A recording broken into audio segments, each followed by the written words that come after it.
집회를 다니면서 가끔씩 상담을 요청해 올 때가 강사인 저는 가장 힘들 때입니다.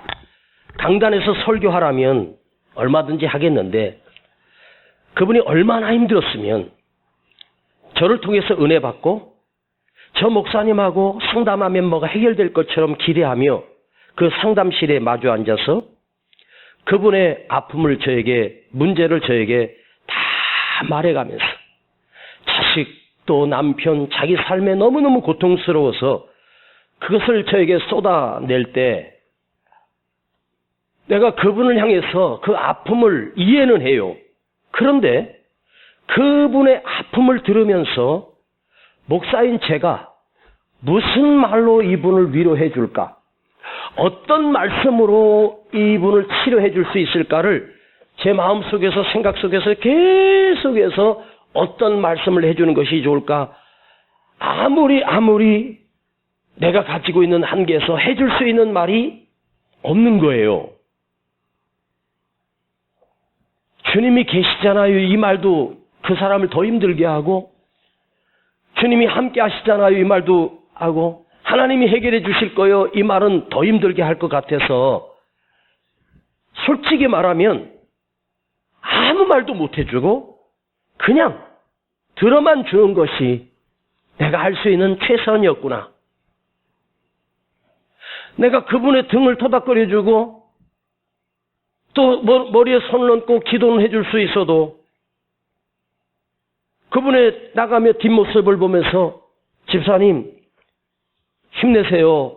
이렇게 말을 해준들 그 말 한마디가 그분의 그 고통을 해결해 줄 수 없다는 사실을 저는 너무너무 많이 알고 있습니다.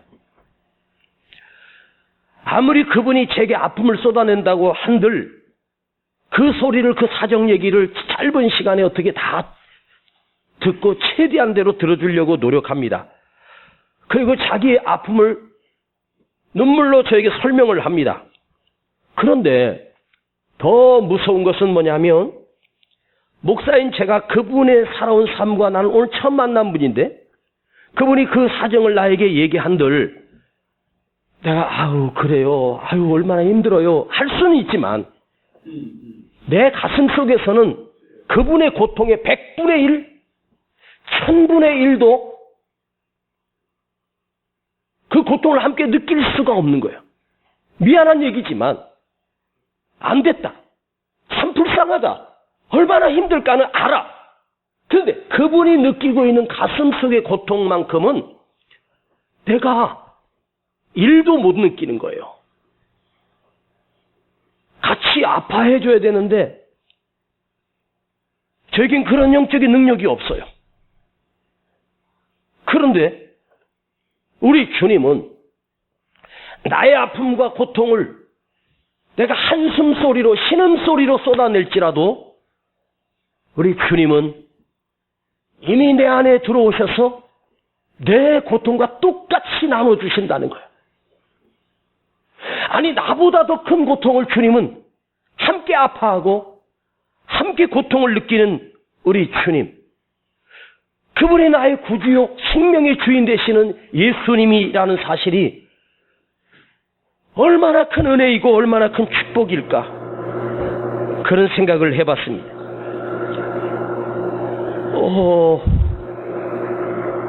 이 코로나라고 하는 이 아무것도 아닌 것 같은데 이게 온 세상을 바꿔버렸어요.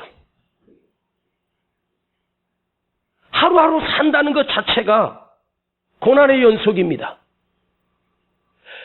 중국의 대학생들은요, 자기 고향을 떠나고 타지의 대학에 들어가면 거기 인구수가 많으니까 대학에 들어갈 때 막 경쟁률이 몇십 대 1이지 않습니까? 수재들이 모인 곳이 그 중국의 베이징이라든가 그런 대학에는요, 우리나라 서울대보다 훨씬 더 세계적으로 높아요. 그 기숙사에다가 학생들을 해놓고 통제를 해버린 거예요. 한 달을 넘게, 거의 2달 가까이. 그러니까 아이들이 기숙사에서 가서 수업 듣고 그것밖에 못하니까, 그런데 그 학교 직원들은 자기 집이니까 출퇴근을 하는데 한 달 넘게 기숙사 안에 갇혀 있으니까 창문을 열어놓고 막 그냥 절규를 하는 걸 뉴스에 나오더라고요. 중국이 코로나가 종식됐다고요? 그 통계를 누가 믿어요? 말 같지도 않은 소리죠. 강제로 통제를 시켜놓고 해버리니까 그 젊은 학생들이 얼마나 지금 막 활동하고 해야 될 그 나이에 갇혀서, 그 작은 방에 갇혀서 절규를 하는데, 내가 만일 저기 들어있다면 나도 미쳐버릴 것 같다. 죽을 것만 같다. 새창살 없는 감옥에 갇혀 있는 것처럼 사람 만나는 게 두렵고 사람을 대면하는 것이 두려워. 버스를 타도 만약 여러분 엘리베이터를 타시면 마스크를 쓰고 있어도 나부터도 호흡을 멈춥니다.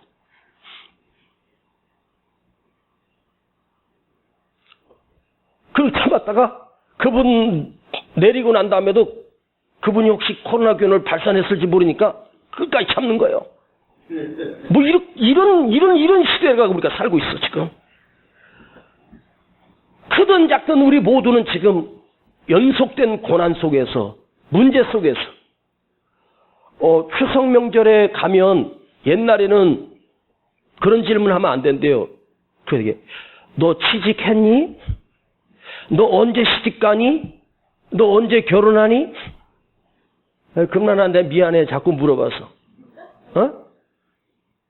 그 말은요 굉장히 큰 상처인데, 지금은 만일 명절에 가서 친지들 만나면 어른들이 하지 말아야 될 질문은 네 회사 괜찮냐? 월급 제대로 나오냐? 이거 물어보면 안 된대요.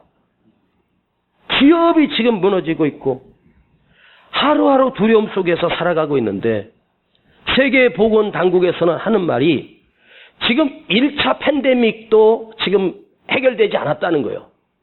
그럼 앞으로 더 크게 유행할 수밖에 없다는 거죠. 우리만 안전하다고, 대한민국만 지킨다고 되는 게 아니라 우리는 지금 비행기고 뭐고 다 열어놨어요. 국내 확진자가 한 70명, 그리고 해외에서 들어온 또 확진자가 한 15명, 20명 되는 것 같아요. 오늘 보니까. 아침에 눈을 뜨면 확진자 숫자를 그걸 저도 모르게 보는 거예요. 예? 그게 올라가면은 막 두렵고 200명, 300명 올라가면 이제 큰일 났네 막 그러다가 좀 줄면 조금 안심하는 것 같고,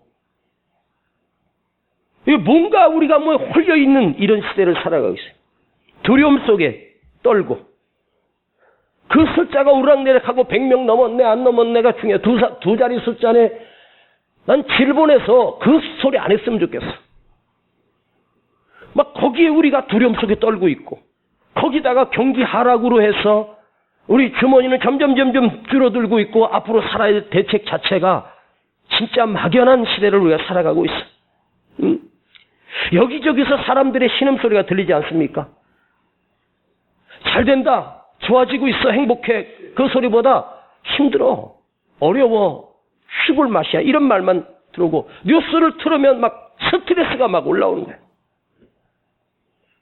이런 우리의 가슴을 만져줄 이가 누구일까? 자, 인간이라고 하는 것은, 하나님이 우리 사람을 만들 때 인간이라고 하는 것은 인자가 이렇게 돼 있잖아요.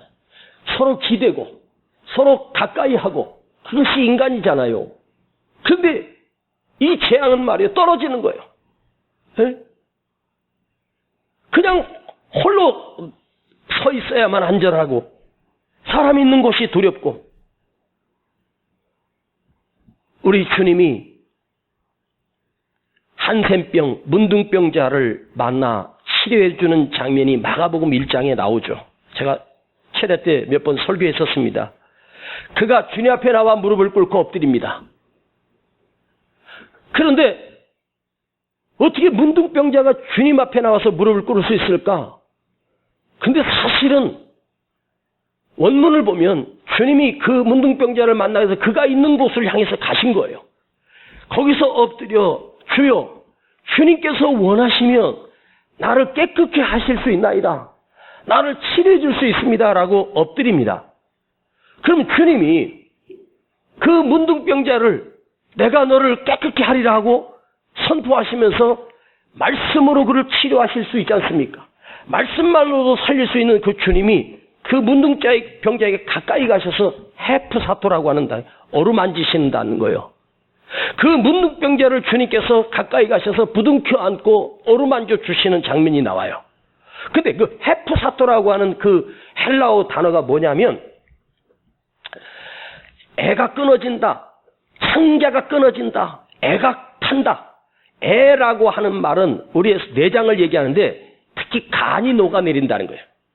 무슨 생선의 애탕 있잖아요. 간인데 그 헤프사토는 그 문둥병자를 보신 주님께서 그의 아픔과 슬픔을 같이 동일하게 느끼시며 주님의 창자가 끊어지는 고통을, 주님의 간이 다 녹아내릴 만큼 그 아픔을 함께 체험을 해요. 그 다음에 내가 원하노니 깨끗함을 받으라. 그 순간 그 문둥병자가 정말 깨끗해져서 다시 돌아가게 됩니다. 우리 주님만이 함께 아파해주고 나에게 찾아오셔서 헤프사토, 너 얼마나 힘드니? 나도 똑같이 힘들어. 나는 너보다 더 힘들어. 하시는 주님의 은혜를 오늘 이 말씀을 통해서 우리 모두가 느끼고 가기를 축복합니다. 할렐루야. 이 앞에 부분에서 뭐 교만, 지난주에 교만이니까 교만에 대해서만 했으니까 그렇지만 오늘 그 느부갓네살이 하나님으로부터 버림당해서 들판에 쫓겨나서 들소처럼 거지처럼 노숙자처럼 하나님이 왕 위에서 갑자기 내리칩니다. 근데 거기서 그가 하나님을 느꼈을 때 하나님께서 그 위를 다시 회복시켜 주셔요.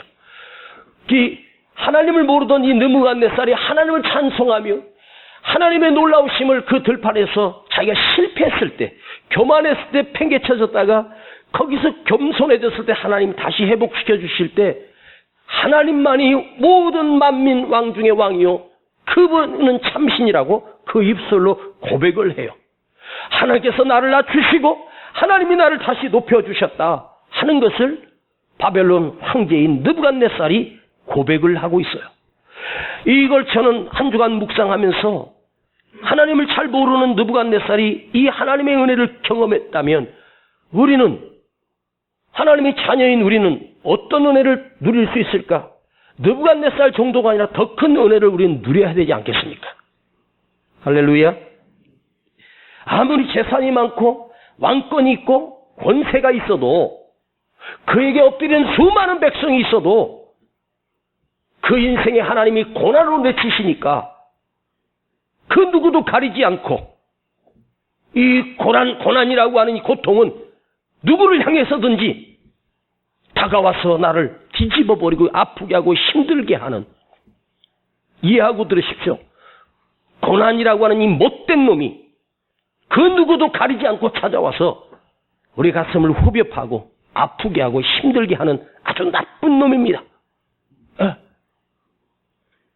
여러분, 우리가 지금 느끼고 있는 이 고통이 너무너무 힘들고 아파할 때 제가 가끔씩 위로하는 마음으로 이렇게 말하죠. 여러분, 고난은 변장하고 찾아온 하나님의 축복이야. 이렇게 말합니다. 그런데 있잖아요. 미안하고 죄송한데 내가 지금 너무너무 힘들고 아프고 너무너무 하루하루 살기가 힘든데 목사님이 강단에서 고난이란 변장하고 찾아온 축복이야 이렇게 말하면 그 사람이 그 말씀 듣고 아멘 하면서 은혜를 받을까? 웃기는 소리입니다. 고난은 변장된 하나님의 축복이야. 그 가면 벗고 나면 그 속에 축복이 들어있대. 이렇게 수긍하고 그걸 받아들일 수 있는 사람이 있을까요? 나 지금 너무너무 아픈데? 없지요. 하나도 내 가슴에 와닿지 않아요. 오히려 변장하고 찾아온 하나님의 축복이라고 말하면 정말 아프고 힘든 사람은 그 말 자체가 나를 더 고통스럽게 하는, 비참하게 만드는. 제가 어느 집회 가서 부른 찬송이 그걸 불렀어요.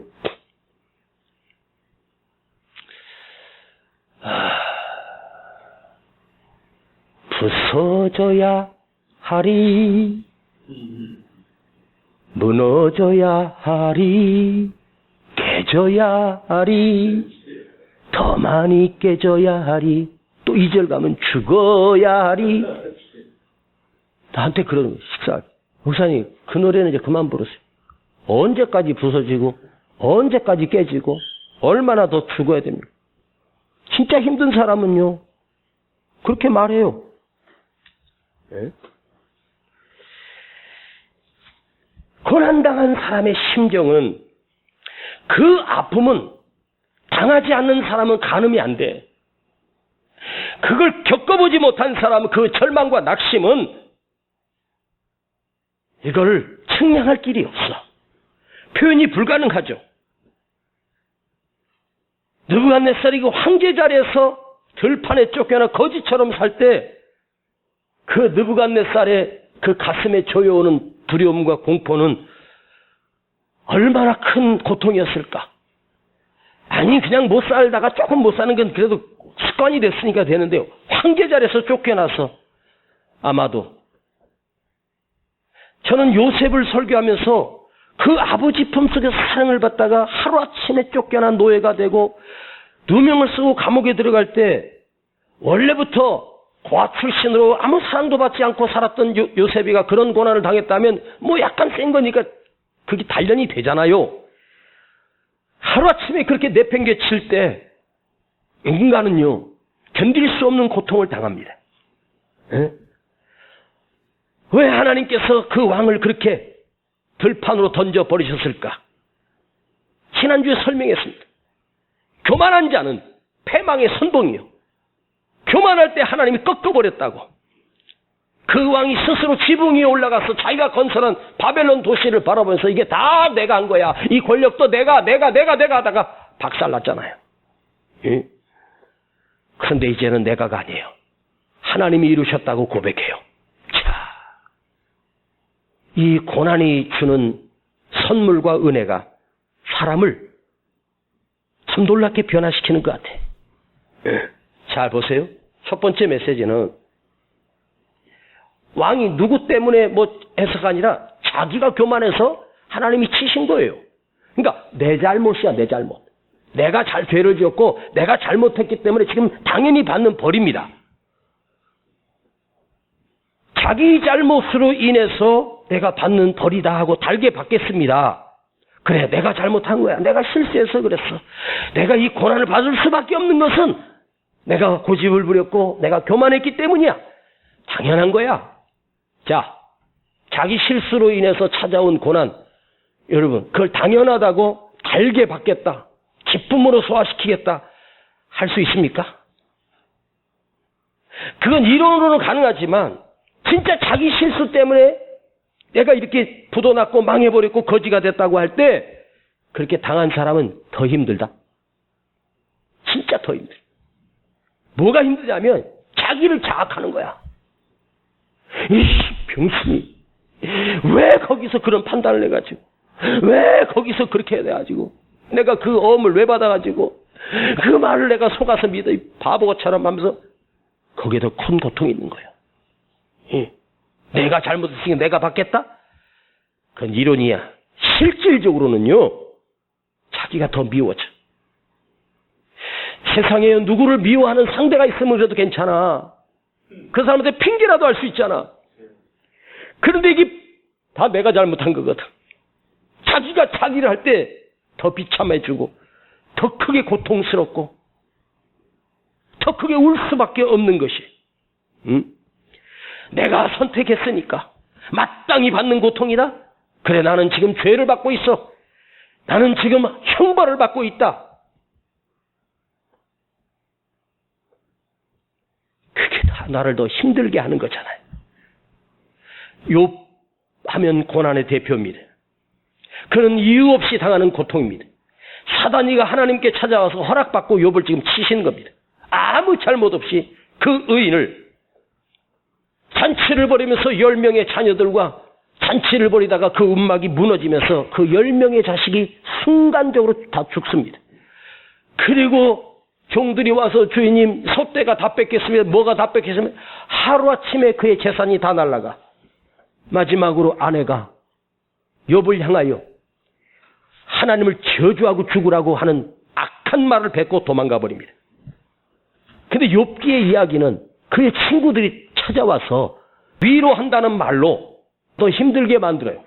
욥을, 야, 너 의인이라며 너 하나님 앞에 틀림없이 너만 아는 큰 죄를 지은 거야.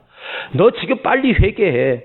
네가 얼마나 큰 죄를 지었길래 하나님부터 이런 저주를 받느냐고 위로하러 왔던 친구가 오히려 욥의 가슴을 갈기갈기 찢어.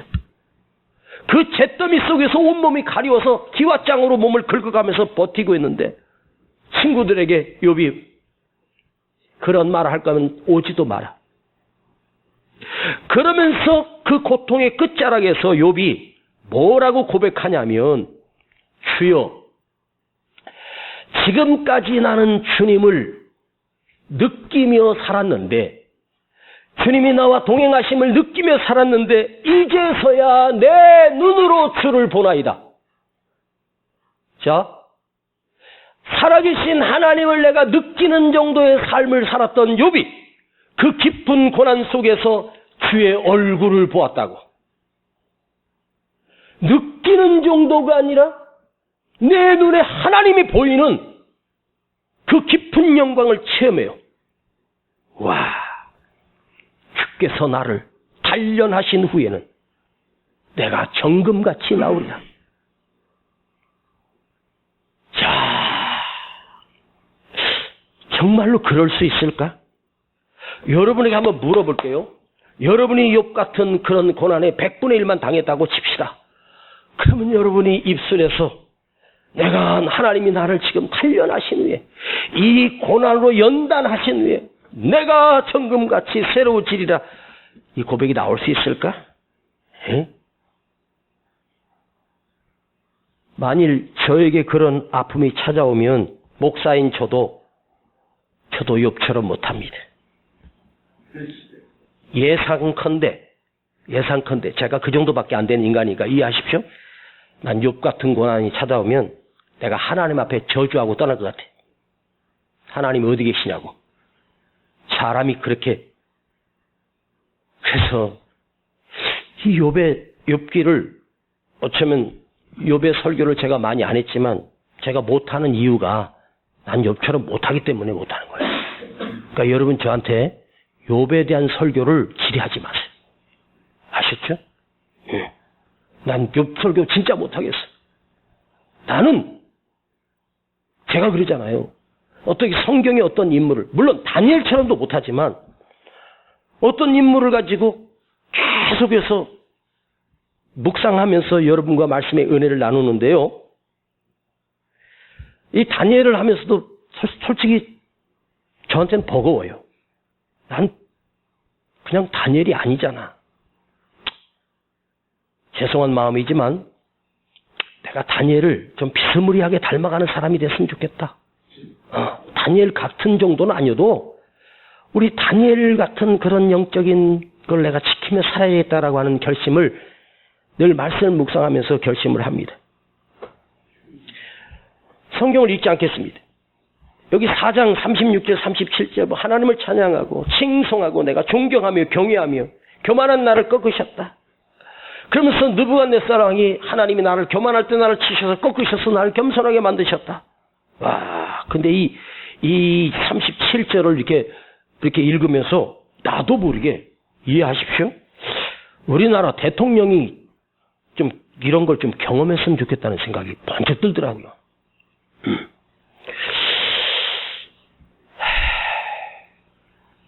그래서 그의 마지막 고백은 고난이 준 선물은 내가 겸손하게 꺾어지면서, 그래서 겸손을 제가 잠깐 설명할게요. 인간은 누구나 다 겸손하다고 제가 지난주에 말씀했습니다. 근데 스스로 겸손해질 수 있다 스스로? 그것도 불가능하다고 했습니다. 하나님만이 우리를 꺾으실 수 있어. 이 코로나 시대에 모든 것을 보면 우리가 얼마나 겸손할 수밖에 없냐. 환경이 그렇잖아요. 잘난 체 할 것도 없어요. 예. 여러분의 담임 목사인 저도 여러분에게 고백합니다. 저도 이런 고난이 싫습니다. 자, 한 번만 물어볼게요. 여러분 중에 이런 고난 나도 한번 경험해 봤으면 좋겠다 하는 분 있으면 자신 있게 아멘 해봐요. 없죠? 저도 안 할래요. 고난 지긋지긋하거든. 언제까지입니까? 얼마나 참아야 합니까? 언제 끝납니까? 왜 나는 이렇게 헌금 생활도 예배 생활도 잘하는데 왜 우리 집은 지금까지 가난할까? 왜 나는 이렇게 버려지는 인생을 살고 되는 일이 하나도 없고 다 맡겨 늘 목사님은 견디라고만 하고 가슴이 찢어지는 아픔 속에서도 이 고통을 매일매일 가슴에 담고 사는 내가 또 고난이 또 온다고? 에? 지금 이것만 겪으면 변장된 축복이 기다리겠지 하며 또 막연한 기대를 가지고 이제 습관화돼서 버티고 있지 않습니까? 고난 좋아할 사람 단 한 사람도 없습니다. 오늘도 평안하기를 우리는 모두가 기대합니다. 가난하게 살기 원하는 분 계십니까? 없지요. 부자로 넉넉하게 좀 풍성하게 베풀면서 하나님의 말씀은 내가 원하는 대로 그 말씀은 흘러가지 않아. 하나님의 말씀은 전혀 다르다는 것입니다. 하나님의 말씀을 묵상할수록 보면 절대 고난을 통과하지 않는 인생은 하나님이 쓰실 수가 없다는 거야. 고난 없었으면 좋겠는데, 안 왔으면 좋겠는데, 이 고난을 통과해야만 하나님이 그릇이 깊어지고 그릇이 넓어져야 하나님이 주신 영적인 축복을 담을 수 있는 자가 된다는 거죠.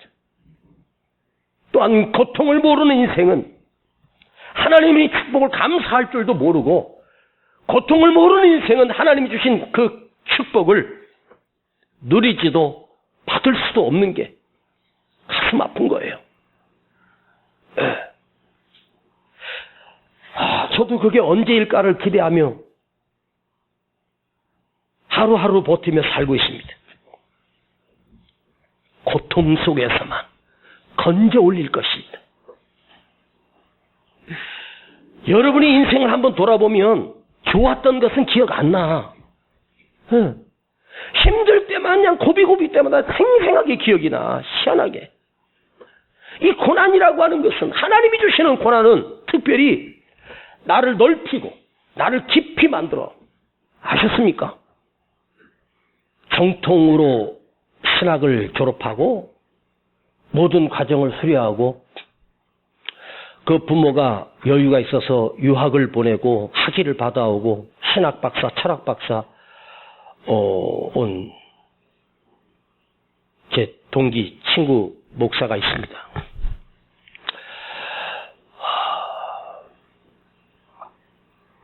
근데 신학적으로 성경을 풀이하는 걸 보면 기가 막히게 풀이해요. 나도 모르는 걸 그 원어 설교 같은 걸 잘해요.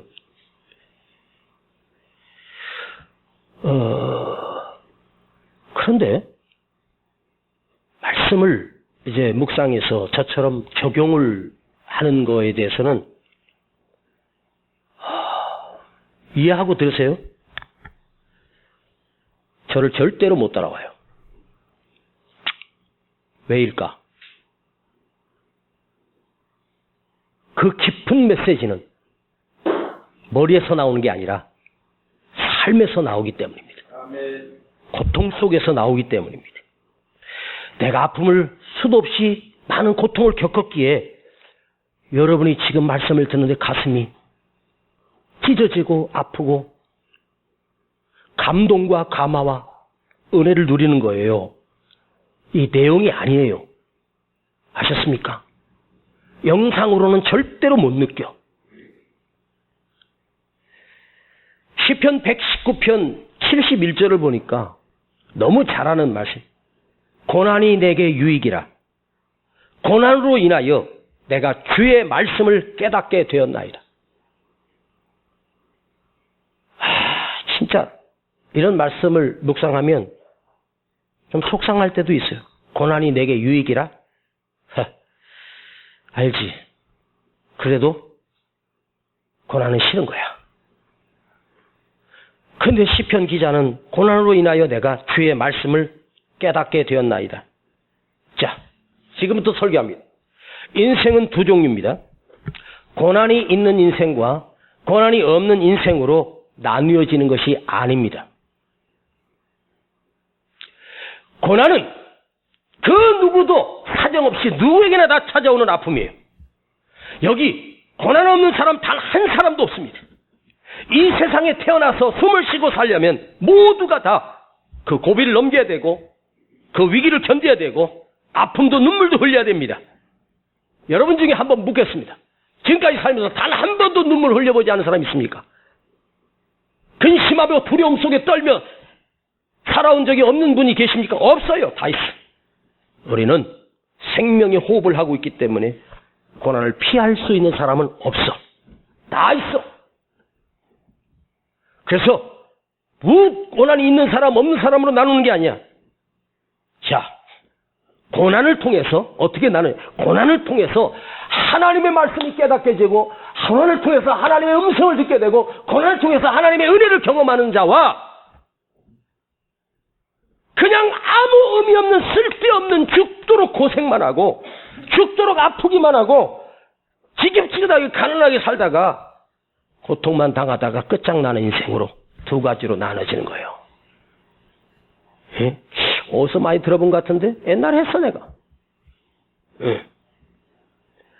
그 고난이 하나님이 주셨음에도 불구하고 아무것도 얻지 못하고 쪽박찬 인생으로 끝나버린 인생과 하나님이 주신 고난을 통과하고 이겨내므로 해서 하나님의 말씀을 깨닫게 되고 하나님의 뜻을 깨닫게 되고 하나님께 더 가까이 나아가고 그 은혜 속에 살아가며 진짜 변장하고 찾아온 하나님의 축복을 경험하는 사람과 개고생으로 끝나는 인생이 있단 말이에요.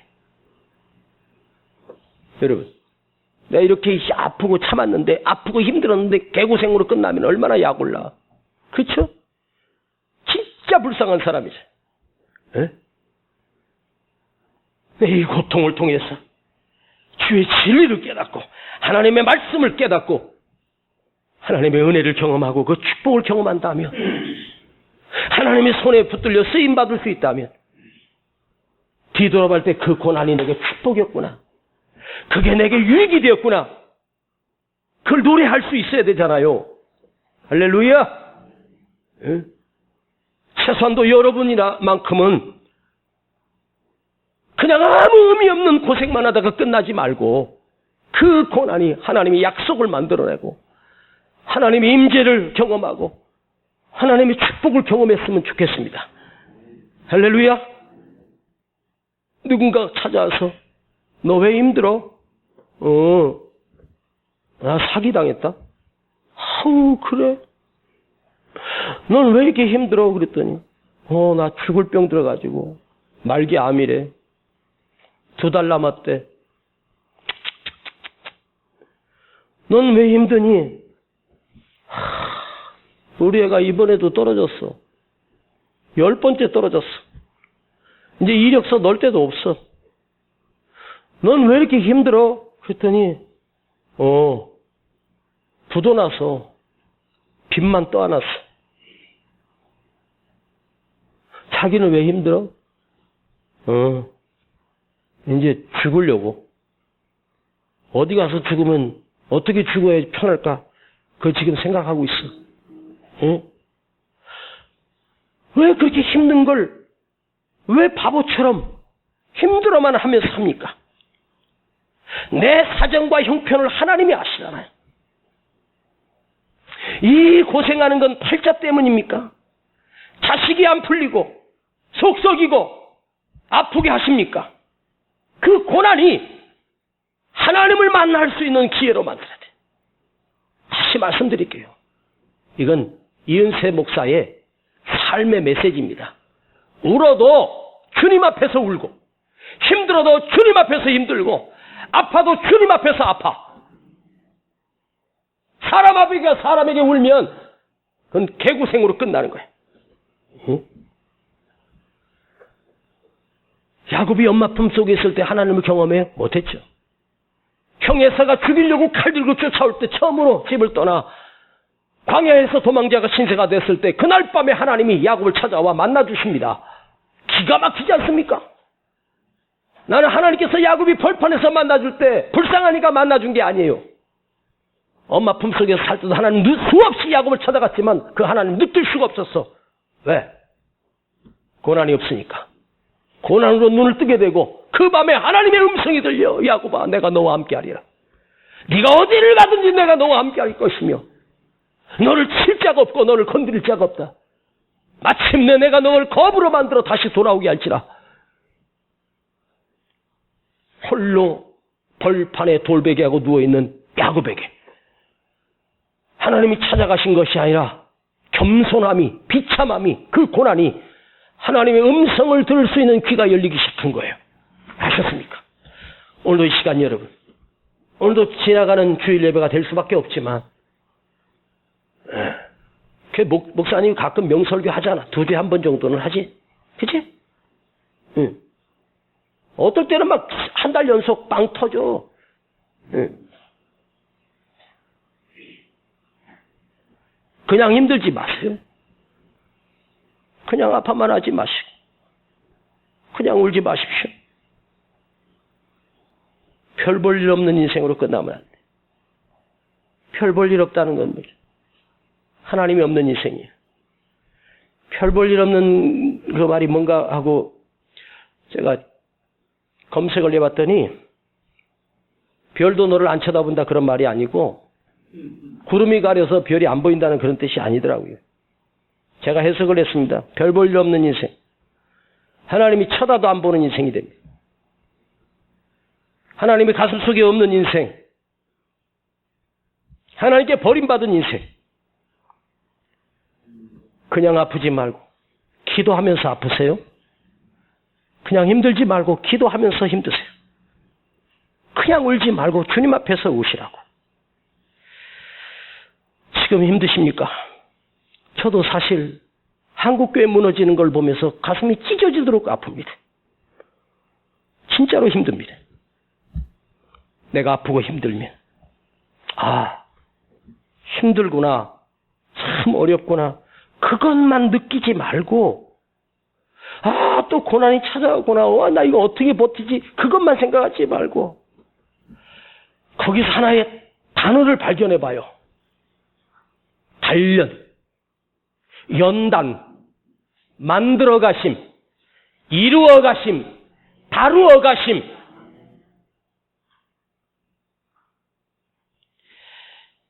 제가 집사람한테 한번 물어봤어요. 여보, 나 강단에서 옛날처럼 이렇게 열정이 좀 식었지? 나이가 드니까? 그랬더니 그러더라고. 제가 많이 부드러워졌죠. 그죠? 옛날에 강단에서 막 강단 뽀개질 것처럼 막 소리 지르고 그랬는데 그 열정이 다 사라진 것 같지.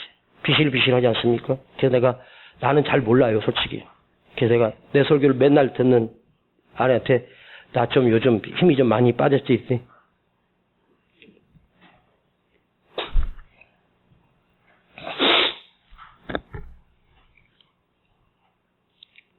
이겨내십시다. 이겨낼 수 있습니다. 짊어진 것만이 내 것입니다. 감당한 것만이 내 것입니다. 여러분이 더 큰 축복은 지금 힘들고 어려우면 그 힘든 것만 피하려고 하지 마세요. 어차피 시간이 가면 해결될 것이다. 그런 무책임한 말 하지 말고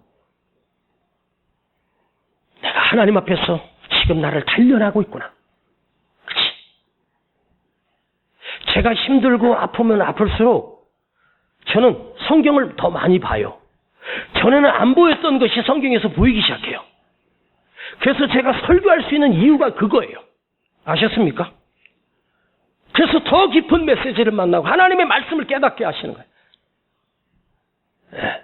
하나님의 말씀을 깨닫는다라고 하는 이 단어 참 중요한데 이걸 하면 시간이 갈 것 같으니까 그 안에 하나님이 주시는 모든 축복이 담겨 있어. 오늘도 이 시간 이 들려지는 말씀을 여러분이 개고생이 아니라 지나가서 끝나버리는 그런 고생이 아니라 건져 올려 하나님께 올릴 수 있는 찬양으로 만들고 간증이 되고 할렐루야. 그냥 힘들기만 하지 마세요. 어차피 힘들어. 그런데 내가 견뎌서 이걸 열매로 만들고 변장하고 찾아오신 하나님의 축복을 내 눈으로 반드시 보게 되리라. 기도하십시다. 주님, 아파서 왔습니다. 두려움 속에 성전을 찾아왔습니다. 마스크를 쓰고 숨을 쉴 수 없을 정도로 힘들게 주님 앞에 왔습니다.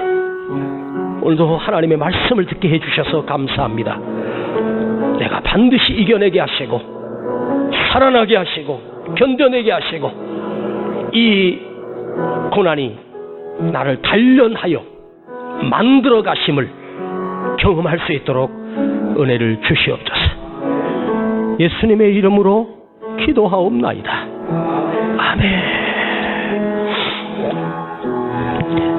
고통 속에서만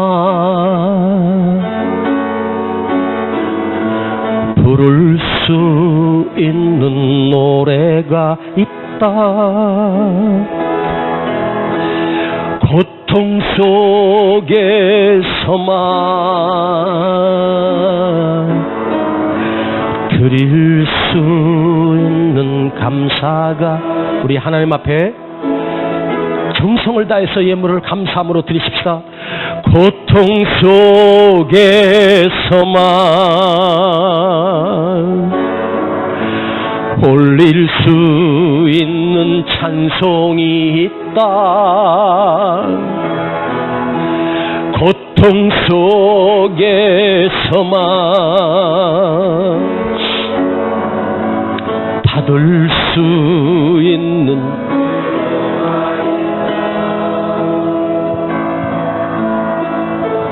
부를 수 있는 노래 드릴 수 있는 감사 올릴 수 있는 찬송 받을 수 있는 위로 고통 속에서만 건져 올릴 수 있다. 우리 다 같이 일어나시겠습니다. 하나님이 내 삶에 담아주신 선물. 우리 시간 함께 잠깐 기도합니다. 여러분에게 찾아온 아픔과 힘든 그 고난을 의미 없는 무의미한 그냥 고생으로 끝나지 말고 하나님 앞에서 하나님이 주신 단련의 기회고 나를 만들어 가심으로 마침내 축복의 인생으로 내가 이겨내게 하옵소서. 주님이 주셨다면 주님이 주신 시련이라면 내가 견디고 이겨내고 여기서 믿음으로 승리해서 하나님의 윤리를 깨닫고 하나님의 말씀을 깨닫고 더 깊어지는 인생이 되게 하여 주시옵소서. 우리 함께 기도합니다. 아버지 한국교회 주신 이 고난이 의미 없는 고난이 되지 않게 하여 주시고 더 깊은 은혜와 사랑으로 베푸시는 놀라운 기회로 되게 하여 주시고 아버지 하나님이 이걸 이겨낼 수 있도록 견뎌낼 수 있도록 힘주시고 나를 단련하신 후에는 내가 정금같이 나오리야. 깨끗하고 순결한 믿음의 사람으로 내가 만들어지게 하시고 하나님의 말씀을 깨닫고 더 주님께 가까이 갈 수 있는 거룩한 기회가 될 수 있도록 우리 주님이 만들어주시고 은총을 더하여 주시옵소서. 내게 찾아온 고난 내가 소화시키게 하시고 이겨내게 하셔서 나를 더 깊은 인생으로 이 고통 속에서 건져 올릴 수 있는 찬송과 감사와 하나님의 은혜를 맛보게 하여 주시옵소서. 감사합니다. 영광 홀로 받아 주시옵소서.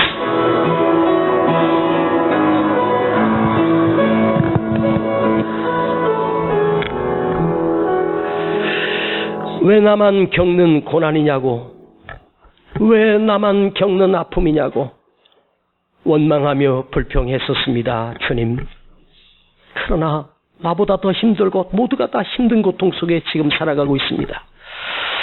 그냥 지나가는 고생이 아니라 하나님의 말씀을 깨닫게 하시고 하나님이 나를 향하여 주실 놀라운 축복을 준비하고 계셨음을 알게 하시고 내가 하나님의 축복을 받을 수 있는 그릇이 넓어지고 깊어질 수 있는 기회로 만들게 하여 주시옵소서. 주여, 우리를 긍휼히 여겨 주시고 반드시 이기게 하시고 반드시 승리하게 하여 주시옵소서. 아버지 앞에 예물 드립니다. 참으로 가난합니다. 없는 중에 드렸습니다. 아버지, 기쁨으로 드렸습니다. 10의 1을 구별하여 드렸습니다.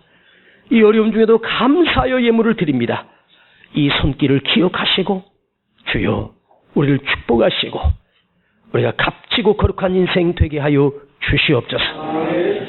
이제는 우리 구주 예수 그리스도의 은혜와 아버지의 놀라우신 사랑하심과 성령님의 감화감동 충만 교통 함께 하심이 오늘 이 고난을 하나님의 말씀을 깨닫는 기회로 삼기를 결단하고 돌아가는 우리 모든 성도들 그 머리 위에, 가정 위에, 또한 기업 위에, 이 민족 위에 함께 있을지어다. 아멘.